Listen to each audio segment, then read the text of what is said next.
आपल्या स्वर्गीय संतोष भैया देशमुख यांच्या चरणी प्रथम विनम्र अभिवादन करतो। याच्यानंतर राजे बोलणार आहेत, एकानं सुद्धा जागा सोडायची नाही, कारण त्यांनी उलट केलं। ते म्हणले आधी राजे बोलणार आणि मग मी बोलणार। बाबा, मी राजगादीचा सन्मान करतो ना, मी आधी कसं बोलणार, नंतर कसं बोलणार आधीच? मी जास्तीच बोलणार नाही। मी काय करतोय, काय करणार आहे यापेक्षा माझ्या समाजानं काय ठरवलंय हे माझ्यासाठी महत्वाचं। मी हटणार नाही, हो तुम्हाला शब्द दिलेला आहे, त्यात मी मागे सरकणार नाही। पण एक सांगतो, तुमच्या गोताळ्यात पहिलेच बसलो आम्ही। अरलंच खेसाखिशी आहे तुमच्यात, आमचं राहिलं बाजूला। लय अवघड काच काय इकडे। अण्णा तर बोलता बोलता म्हणले तुम्हाला जे ट्रोल करीत होते तेच मला करते। पण अण्णा, मला जे ट्रोल करीत होते ना, त्यांच्या आईला घोडे लावित होतो मी काचाकच।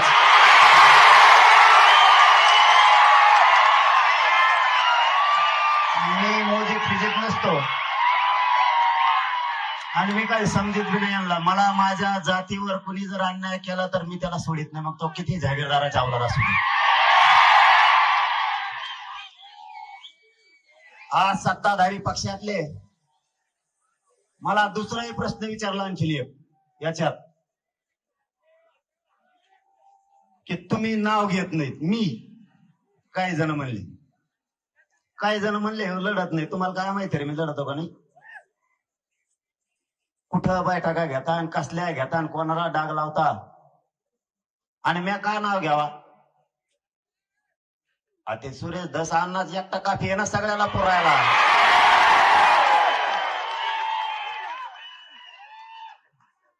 मराठ्यांना एक जाहीरपणानं सांगतो, एवढंच बोलणार आहे मी, याच्या पुढचं बोलणार। जो आमदार, जो खासदार, जो समाजाचा एखादा सामाजिक कार्यकर्ता समाजाच्या बाजूने बोलत असेल, मग तो भाजपचा असू द्या, नाही तर काँग्रेसचा असू द्या, नाही तर बेसरमाचा असू द्या, नाही तर शिवसेनेचा असू द्या,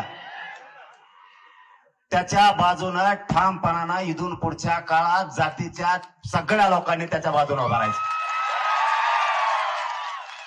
मग तो कोणाचा असू द्या। आपलं वैयक्तिक जर काही असेल तर ते नंतर बघू। प्रकाश दादा सुद्धा बोलले का नाही? संदीप भैया बोलले, परत ते विजय पंडित बी बोलले। आज गैरहजर आहेत का नो? पण समजा बोलले ना, हे सांगतोय मी। खासदार बोलले, मग पक्षाचं कोणत्या पण असू द्या, मी जाहीरपणाने सांगतो तुम्हाला, त्याच्या पाठीशी समाजाच्या लोकांना उभं राहायचं शिका। जोपर्यंत ते आपल्या बाजूने बोलतात तोवर आपण त्याच्या बाजूने, आपल्या सोडून पक्षाचा वडा लागला देते ढकलून। समाजाच्या बाजूने बोलतोय तोपर्यंत समाजाने ठाम त्याच्या पाठीशी उभं राहायचं। आता सत्ताधारी पक्षाचे आमदार होते, मला वाटतं पवार साहेब होते बहुतेक, इथे कागद फक्त बाजूला ठरे, मग ऐकलं पाहिजे तुम्ही काय चाललंय काय नाही, लय घ्या पांगण बरं का। मग काय थोपाड सुटलं कुंकड सुटत असते।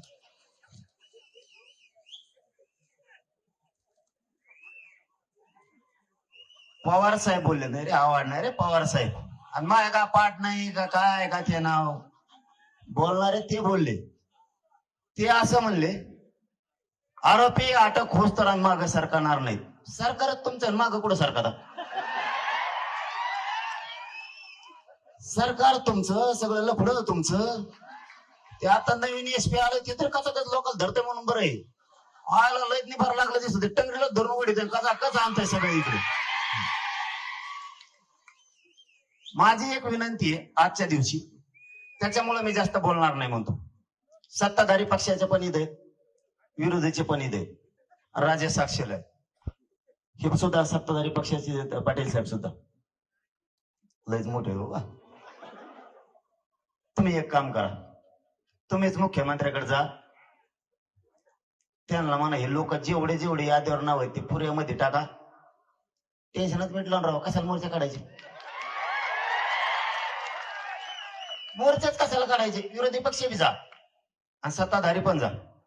या बीडच्या मोर्चाच्या वतीनं तुमच्या खांद्यावरती जबाबदारी, जेवढे आमदार गोळा करा तेवढे करा, विरोधी पक्षाचे सत्ताधाऱ्याचे, आणि मुख्यमंत्री साहेबाकडे जाऊन बसा आणि त्यांना सांगा जेवढे नावं घेतले ते सगळे अटक करा. त्यांच्या मागचे हाका काय म्हणतात ती वेगळंच, ती धरा. हाकी नसली ती धरा, कोण काय असेल ते धरा. आणि जाऊन दे 7.5 एकदाच्या मध्ये आला ताण. आम्ही पठ्ठे तुमच्या माग आहे, तुम्हाला धक्का सुद्धा लागून देत नाही. संतोष भैयाच्या त्या लेकीच्या चेहऱ्याकडे बघा. इथं भाषण ठोकायला नाही आलो आपण. त्या लेकराला दारात बाप दिसत नाही. त्या लेकराने बापाचा छत्र हरवलाय. तिला जर दुःख आलं तर तिच्या पाठीवरून कोणी हात फिरायचा. तिच्या तोंडावरून हात फिरवणारा सोन्यासारखा बाप गेला. तुमचे आमचे भाषण होत राहतील. तुम्हाला या कुटुंबाच्या पाठीशी राज्यातून उभा राहावा लागेल आणि राज्यभर हे लोन आंदोलनाचं पसरलं पाहिजे. प्रत्येक जिल्ह्यात तयारी करा. आपण आपल्या जिल्ह्यात सुरू माग सरकायचा नाही कोणी. आणखीन एक सल्ला, धाडशी बना. हे आणखीन हल्ले करू शकते. आता वाट बघायची. कुणी आपल्यावर हल्ला केला की उत्तर जशाला तसंच आता इथून पुढे सुट्टी नाही. आता जशाला तस, आता जशाला तसं. हे किती दिवस धरतेत बघू, पकडी देत का नाहीत बघू. अरे आपण मराठे पाणीच पाजायचं, यांना सोडायचं नाही. आता यांना आता पाणी पाजायचं. आणि एकदा यावेळेस पठ्ठ्या बोलतो ना, करीत असतो. तुम्हाला माहिती आहे मग आपला कचका कसा आहे, जे बोलतो ना मग ते आपण करत असतो. आणि आज जबाबदारी तुमच्या खांद्यावर दिली म्हणून मी बोललो नाही. आज जोडून सांगतो तुम्हाला सगळ्यांना, मुख्यमंत्र्याकडे जा, त्यांना सांगा हे उचलून टाका. कोण कोण येत ना हे धरा. हे सापडणं काय मोठी गोष्ट नाही. एकही शब्द मुख्यमंत्र्याला बोलणार नाही. जनतेसमोर संवाद आहे. जर नाही धरलं मी कचाकच घोडे लावून बरं का. तुमच्या पायाला हात लावून सांगतो, हे लेकराचं तोंड नाही बघू शकत तुम्ही. तुमचा नेता आमचा दुश्मन नाही आणि विरोधी पक्ष हे काय सासरे नाहीत आमचे. आमचं लेकरू गेलं, आमच्या आईच्या कंपाळाचं कुंकू पुसलंय, त्या लेकराचं तोंड सुद्धा बघू वाटत. कोणताही मराठ्याचा नेता, ओबीसीचा नेता जर मराठ्यांच्या बाजूने उठला तर मराठ्यांनी त्याची पाठराखण करून, संरक्षण करून त्याच्या पाठीचे खंबीर उभा राहायचे. उपकार विसरायचे नाही. पण पुढच्या काळात सावध राहा. आरोपी सापडणं काय लय मोठी गोष्ट नाही. अरे आमची तर अशी फजिती गेली. आमचे फुलं टाकणारे लोकांवर सुद्धा गुन्हे दाखल केले. आमचा एक पोरग मुंबईत 8 महिने होते. काय केलं तर कमेंट टाकली. कमेंट बोलला असेल काही, आणि तुम्हाला खून केलेले आरोपी सापडत नाहीत. ही किती मोठी गोष्ट, ही किती मोठी गोष्ट आहे. साधे 107 चे पोरं सुद्धा, 107 म्हणजे सहज विषय, 154च्या नोटीसमध्ये सुद्धा नेऊन बसवले. तुम्हाला आरोपी सापडत नाही. सरकार आलंय, सरकार गोरगरिबाला न्याय देणार का नाही. संतोष भायाचा हत्या झाली, परभणीचं प्रकरण झालं, राजगुरुनगरला झालंय, त्याच्यानंतर उरणमध्ये झालंय, काल धाराशिव मध्ये झालंय, आंबड मध्ये एका मुलीला फाशी घ्यावा लागली. तरीही ते रॅकेट पकडलं जात नाही. परवा रात्री पुन्हा एका मुलीला छेडछाड करून तिथं त्या आरोपीला जाऊन सांगितलं, मला सत्तेचं पाठबळ आहे, मला कोणी अटक करू शकत नाही, मी या पोरीला घरात घुसून उचलून नेणार, असा आरोपी म्हणतोय. मग जर हे मुख्यमंत्र्यांच्या हातात सत्ता येऊन, अधिकार येऊन जर मराठ्यांना न्याय मिळत नसला आणि तुम्ही जातीयवादी मंत्री जर पोचणार असलात तर आम्हाला दंडुके हातात घ्यावा लागणार आहे.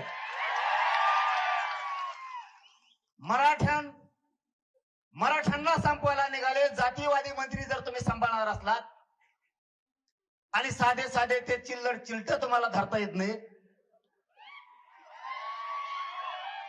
तर मग अवघड आहे. मग आम्ही जर खवळलो, आम्हाला नाव ठेवू नका. आज या मोर्चाच्या निमित्तानं तुमच्या खांद्यावरती जबाबदारी. आणखीनही या राज्यात जरी सरकार पक्षाला किंवा काही जातीयवादी मंत्र्यांना या राज्यात विध्वंस घडवून आणायचा असला तरी आम्हाला घडून येऊ द्यायचा नाही, हे प्रामाणिकपणानं सांगतो. तुम्ही सगळ्यांनी जावं, त्या आरोपींना पकडायच्या बाबत मुख्यमंत्र्यांशी बोलावं आणि कुटुंबाला घरी येऊन सांगावं, आम्ही 2 दिवसात 3 दिवसात सगळे पकडणार आहेत. आणि जर ज्या नेत्यानं, मंत्र्यानं, आमदारांना त्यांना पळून लावलंय त्याचंही कुटुंब उठून आत टाका, म्हणजे दुसऱ्या दिवशी सकाळी तो पळून गेलेला घरी, त्यालाही मध्ये जाऊ द्या. काय त्याची परवानगी, अटक करायची परवानगी फक्त राज्यपालची तर लागते. विरोधी पक्षाला अटक करायचं असलं तर राज्यपालाची परवानगी लागते, एखाद्या मंत्र्याला अटक करायचं असलं तर राज्यपालाची परवानगी लागते. राज्यपाल तुमचाच आहे, त्या बिचाऱ्याला काही काम नाही, तेवढं काम तरी होईल. एका झटक्यात तुमचं बी आडायचं कमी होऊन जाईल. तुमचा झपका वेगळाच आहे. आपण ते टीव्हीवर बघले का तुकारा झाले म्हणतात लोक, मग ते म्हणतात मी समाजाच्या बाजूच्या माणसाच्या बाजूने मी आणि समाज कायम राहणार, मग तो कोणी पण असू, तो कुठल्याही पक्षाचा असला तरी आम्ही त्याच्या बाजूने राहणार. माझी शेवटची विनंती आहे, संतोष भैयाला न्याय देण्यासाठी तातडीनं सगळ्याला उचलायचं सांगा, नसता हे राज्यभर लोन जाणार आहे.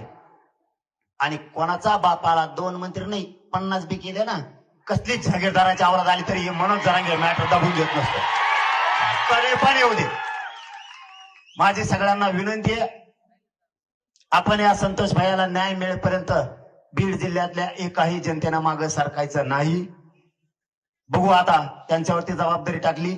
मला आजच माहित झालं ते मुख्यमंत्र्यांच्या जवळचे दुसरे पवार साहेब आमदार जवळचे म्हणल्यावर मला वाटतं उद्या संध्याकाळपासून सगळ्याला अटॅक येईल 100%. अशी आपण सगळी आशा व्यक्त करू, कारण आपल्या लेकराला लेकीला न्याय मिळत 100% आपण समाज विश्वास ठेवू. मुख्यमंत्र्याला म्हणा ठाकाना राव, कपा कपा उठून तुमचं तरी काय नीट राव, तुम्हाला काय डिझेल विकत आणायचंय का काय काय कना जायचंय ट्रक न्यायची टप्पू भरगावा कोचा धरगावा कोचा द्यायचे टाकून सगळे गप्पा गप्पा जाऊन द्यायचे मध्ये. काय तरी नीट आहे तुम्हाला, काय राव काय आणायचं, डिझेलवर पैसे लागत असले देऊ का, त्याला काय एवढं लोन घ्यायचंय तुम्हाला. साप नका पोसू, साप आहेत बरे. मुख्यमंत्री साहेबाला सांगा हे साप आहेत, यांना किती दूध जर पाडलं ना हे वर टंगडी करून मुतत आहेत. पोसू नका यांना, तुम्ही पोसलं आम्ही चरबी उतरणार आहेत. मग 100% चरबी उतरणार. आपण ज्याची चरबी उतरेल म्हणलो ना त्याची उतरत असतो, लय खतरनाक आवला दे मग ही. उतरणार म्हणजे उतरणार. आपण सगळेजण संतोष भाईच्या पाठीशी उभा राहू. संतोष भाईला शेवटी श्रद्धांजली होणार आहे.